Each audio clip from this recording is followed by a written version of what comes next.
Okay, so here we go. So once you see this problem, right, the company has determined that their profit function, P of X, is this, where X is the number of toaster ovens sold. So here's what I do. Before I even do anything, right, I need to know what my variables stand for. So here I have X, not X and Y. I have X and P of X, okay? And X is the number of toaster ovens sold annually. P of X is the profit function, right? First, understand what it is that you have so you know what you need to do with it. Okay, so now it says, okay, graph it with your graphing calculator. So let's go ahead and do that now. So we have 0.5. I'm sorry, not 0.5. So let's do this. Negative point.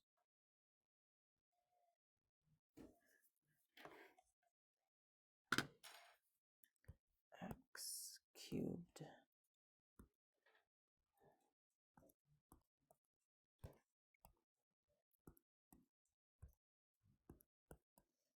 Right? Okay. Okay, so you don't see anything. Okay. So now it says determine a reasonable viewing window, right? Determine a reasonable viewing window. So my my X values, right, are how many toaster ovens are sold annually. Okay. So, and then my Y values is what? The profit, right? Okay. So let's see. So let's go to tab. I'm sorry, not tab. Let's go to menu, window zoom, window settings. Okay. So for the X max, why don't we go from 0 to, what do you think? What should we do? Wait, what? Menu. Menu. Windows Zoom. Yeah. No, not Windows Zoom. Windows, yeah, Windows Zoom, sorry. And then Windows settings. Okay, so why don't we start slow? Why don't we start with like 250? And then let's go here. So we're gonna go from, let's do some negatives and positives, right? So let's see. Let's go from negative 2000 to 2000. Let's see how that looks. You just have to like get and check. A little bit. A little bit. Okay, so do you see that? But it looks like up here, I need to go, oh, it looks like, wait, that's actually kind of okay, right? Okay, so that was a good viewing window. Now, what if we go to, oh, look at this one. It says approximate the zeros. So if you look at C, it says we need to approximate the zeros, all the zeros of the function. So you know what? Maybe there are zeros further to the left that we haven't seen yet. Why don't we take a look at those? So let's go to menu, window zoom, window settings. Why don't we put, I don't know, negative 100. Okay, now you see there are a little bit more zeros. Do you see that? Okay, so a reasonable viewing window then, here's what we're going to do. X min is negative 100. X max 250. Y min, write these down, negative 2000. Y max 2000. Okay, so we're going to go and find all of the zeros of the function. So menu, analyze graph, 0. Let's do it this way because this way I think we're having more freedom of how many decimal values. So here, go past. Now look, in order to increase the number of decimal places, I hover and I press the plus button. Okay, so it's 43.87. X equals negative 43.87. Okay. All right. Can you guys find the other two zeros, please, quickly? Isn't that negative 22? It's, yeah, I do have negative. Oh. So it's 26.18, I think, right? Yeah, 26.2. Okay, so why don't you, okay, let's see. Menu, analyze graph, 0. Okay, so let's see. It's here, right? Okay, so this one, I want to move it away. So why don't we hover and press the plus sign? Do you see how we have more decimal values there and it goes to 26.18, right? So you see how that's important to do. And then the next one is 217.693. Okay, now, take a look at this one. Hey. I got 218. Yeah. Our calculator just might be doing it a little. Wait, are you guys? And Is what after- I'm doing? I'm that's not doing after that. plus. Okay. I got 218.0. What must be the range of toaster ovens sold in order for the company to have a profit? So take a look over here. Okay? This is the profit function. Whenever the graph is above the x-axis and the y values are positive, there is positive profit. Whenever it's below, there is negative profit. So now, if we want positive profit, it starts from 26.17 and it goes to 217, right? That is the area that we want. So now, in order to have profit, they need to sell between 27 and 218 toasters.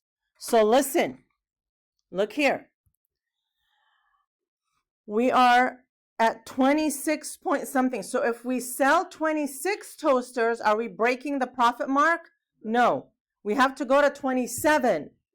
And then here we have to,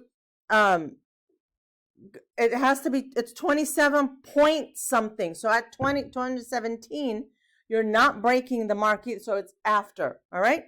Okay, so let's do another one quickly because we still have another lesson to do.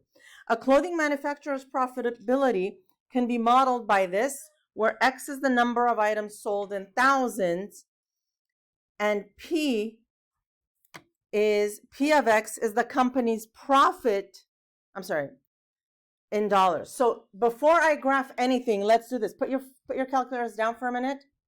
Okay, let's do this. I have X and P of X. X is the number of items sold in thousands. Make a little note for yourself so you know.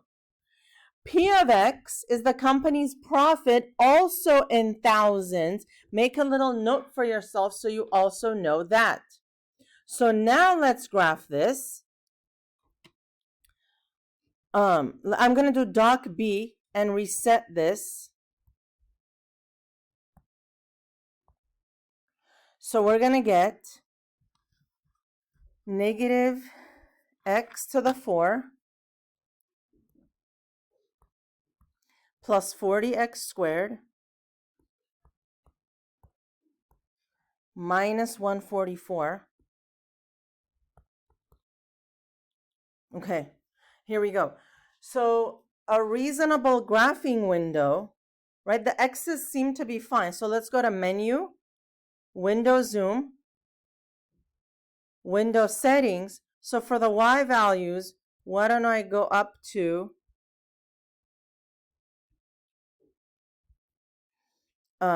let's do 1,000. Let's see how that's gonna work. Oh, oops, I meant negative 1,000. Yeah, it looks like it works. Well, maybe not. Okay. All right. So why don't we go menu, window zoom, window settings, tab here. Let's do 1,000.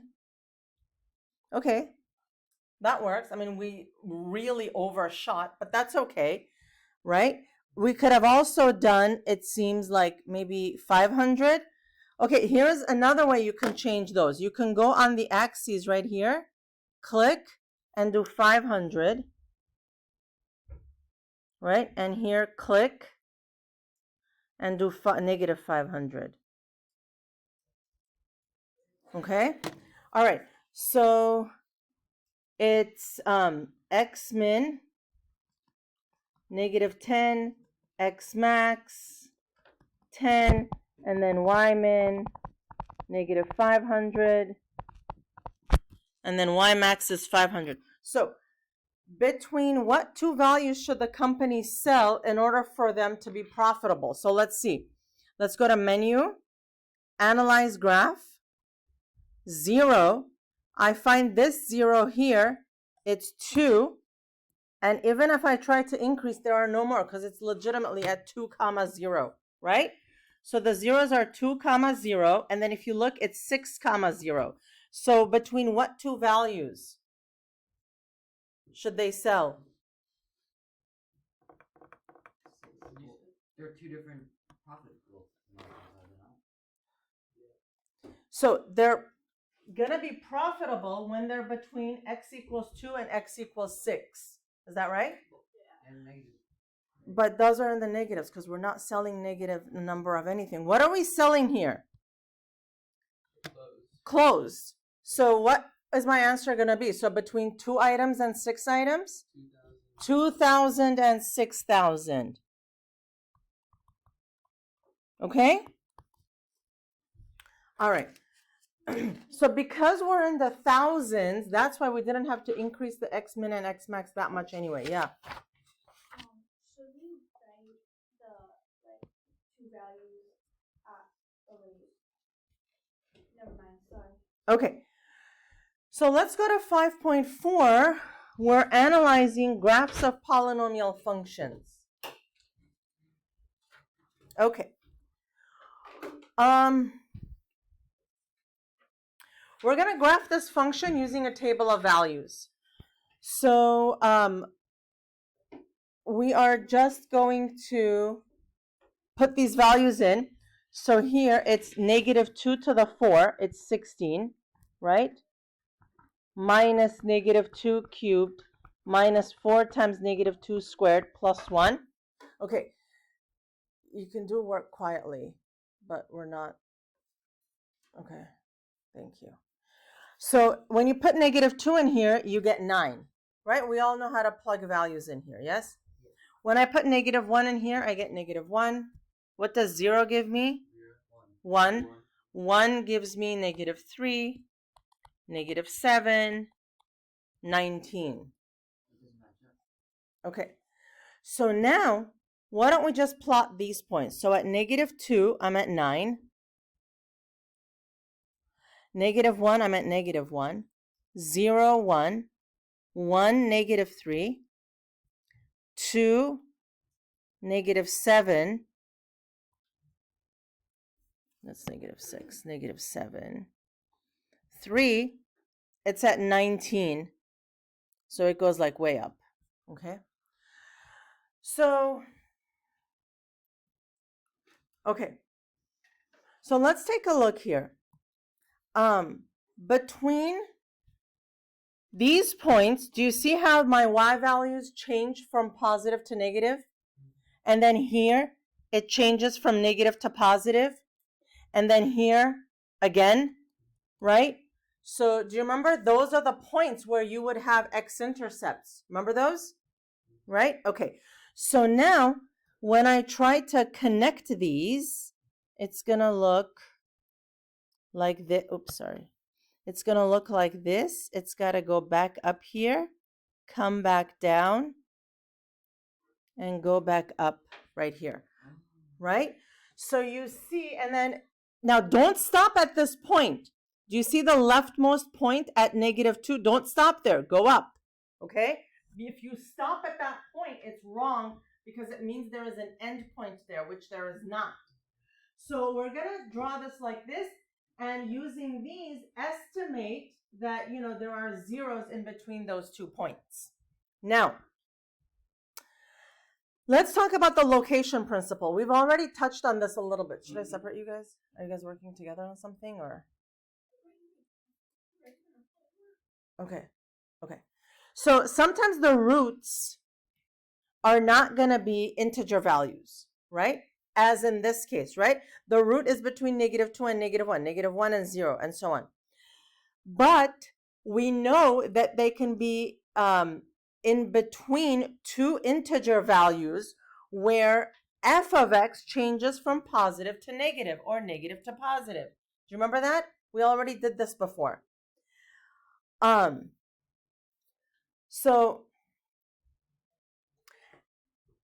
if you wanted to see it more precisely, you can graph it on your calculator and you can get like the actual values more precisely, okay? So for the function above, between which pairs of integer values are the roots supposed to be? So it's between -2 and -1, right? -1 and 0, 0 and 1, 2 and 3, right? We did this before in section 4, in chapter 4. Do you guys remember? 4.2. Are the roots The zeros. But they lie at -2 and -1, right? So it changes here. So between -2 and -1, between -2 and -1, there is a 0. But it looks like there are 2 zeros, because they both hits the axis. Well, look here, because okay, then there's another one between 0 and 1. It can't hit this, okay? But how come you can do negatives in this one, but not with the toasters and the clothing? Because over there, it was like literally how many toasters are you selling? Can't sell negative in that. Right, but here this is just a function which can have negative values. Okay, so here we go. Let's talk about relative minimum and relative maximum points. So, a relative minimum and a relative maximum are points that are found within a specific region, not the whole function. So for example, if I only look in this region of the graph, do you see how there is a relative minimum here, right? And then if I only look at, this specific region here, there is a relative minimum there, all right? Or the same thing can go for a relative maximum. So take a look at this one. There is a relative minimum at point B, right? Why? What is okay, so let's talk about the actual mathematical definition, because over there, the graph changes from decreasing to increasing. And then there is a relative maximum at point A, because at point A, the graph changes from increasing to decreasing. Okay? Now, maximum and minimum points are called the extrema. So when I say find the extrema, you say there is a minimum here, there is a minimum there, there is a maximum here, there is a maximum there. All of them together are called extrema, all right? It's like an umbrella term. They're also called turning points. Now, if the graph has a degree of n, it has at most n minus 1 turning points. So if this has, look at this one, it's x to the power of 4, the most number of times the graph is allowed to turn around is 3. In this case, look, it does turn around 3 times. It can't turn around more than 3 times, but it can turn around less than that, okay? Okay, let me do a couple and then we'll see. For the function in example number 1, estimate the x coordinate where you find a relative maximum. So in example 1, the x coordinate where we found a relative maximum was about x equals 0, right? So we would say about x equals 0. What about a relative minimum? here is a relative minimum at about x equals -1.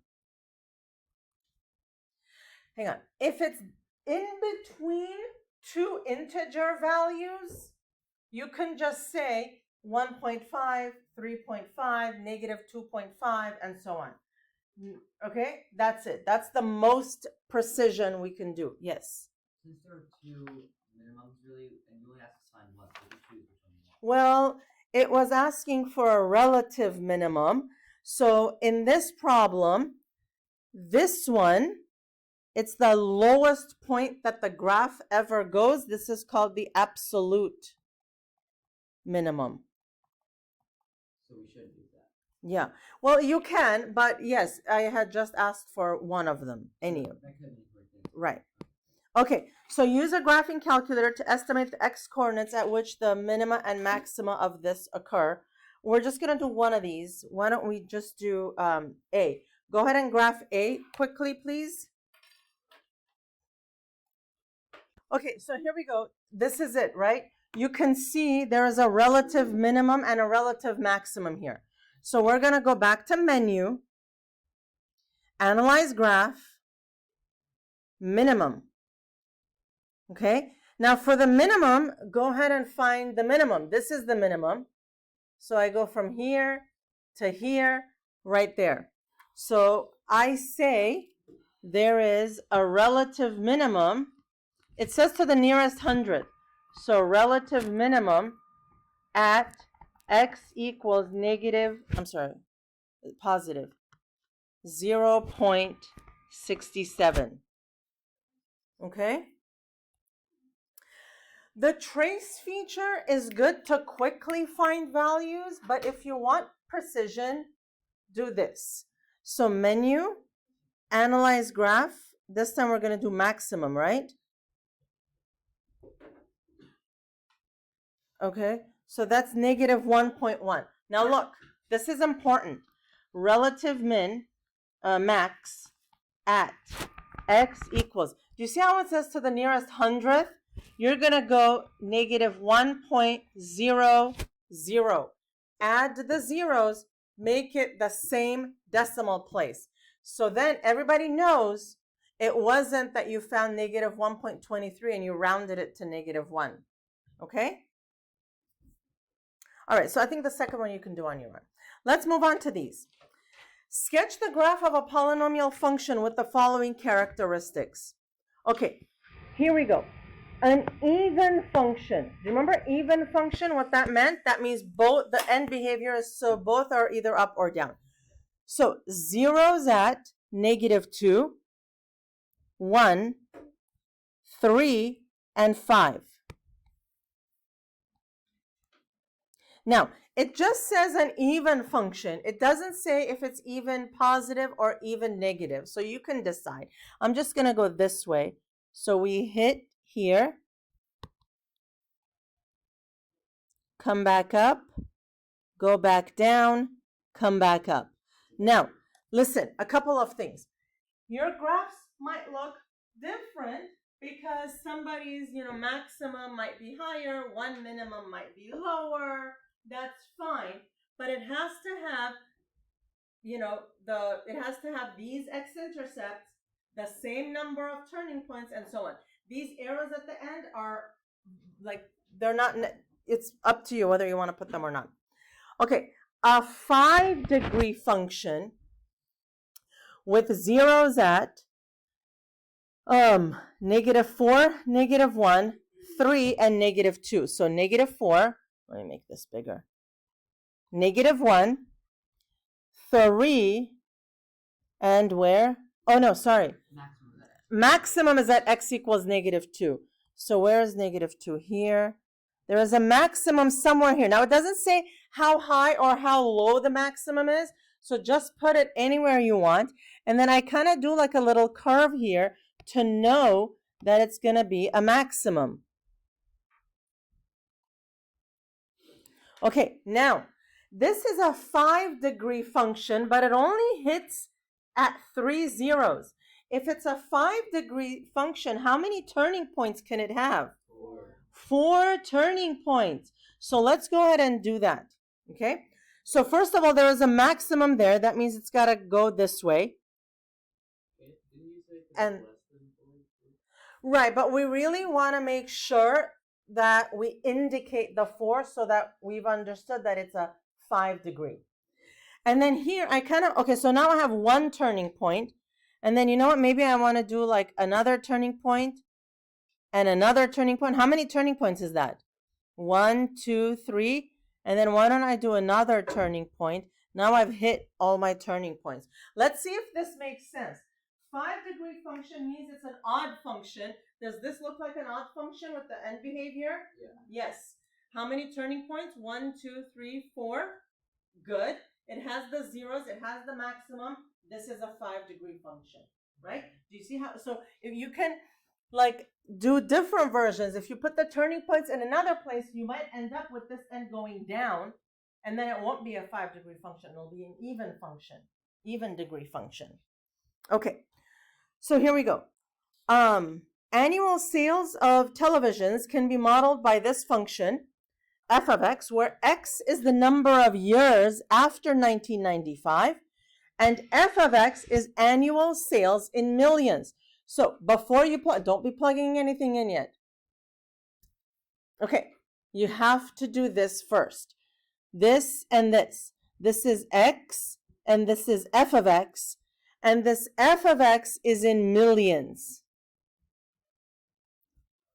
Okay, and this starts from, 1995. So this one says graph the function for 0 to 10. Okay, so let's go here. Let's graph this. We're going to do doc B to clear it first. So here we go. Let's go to tab. Okay. So let's graph this quickly.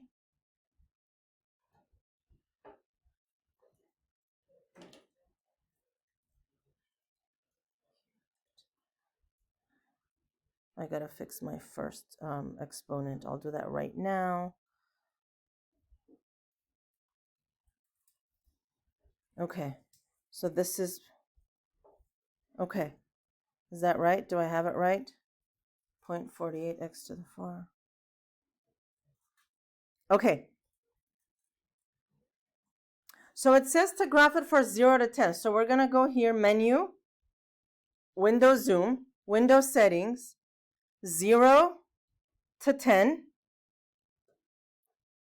Okay. All right. Okay. What is the, f of x? What does f of x stand for? Yeah, but like in this problem, how many millions of TVs you've sold? So if we're given a specific domain, so this is going to be 0. Okay. Now, how high to make this? Okay. So how high to make this? If you look at the graph, it is a little bit of trial and error, but if you look at the graph, do you see how there is a plus 599 here? That's a pretty high vertical shift. So why don't we like splurge and go to like 800? So tab 800. Oh, sorry, hang on. I haven't. Oh no, where's my graph? Oh no, I deleted my graph. Did I? How did I do that? Okay. Do you guys see it? Yeah, okay, so here we go. Right? All right, so determine the turning points for this graph and the end behavior. How many turning points are there right now? 3 turning points.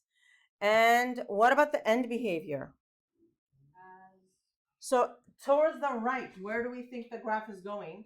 Positive. Up. And here? Positive. Right, and we can also tell that from the leading term, right? Okay, so as x approaches infinity, f of x approaches infinity.